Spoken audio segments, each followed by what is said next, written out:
In today's video, I'm going to show you how to fix mouse lag, slowness, and jerky movement while drawing in AutoCAD. Whether you're working on a detailed 3D model or drafting precise 2D plans and your mouse feels delayed or sluggish, don't worry, this guide will help you fix it quickly and make your design process feel smooth again. First, open AutoCAD on your computer and go straight to the command line.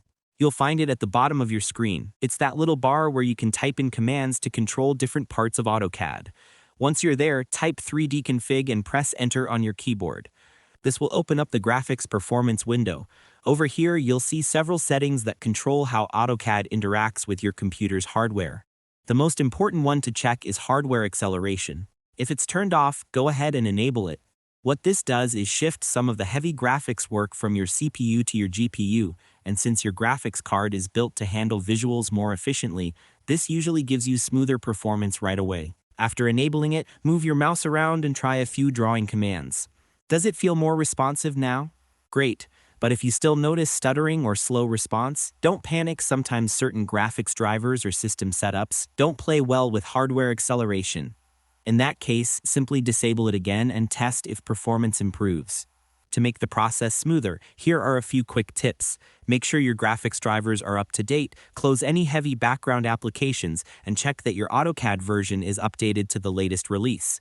Doing these small things can dramatically reduce lag and improve overall responsiveness. Once you've tested both options, enabling and disabling hardware acceleration, pick the one that gives you the best performance on your system.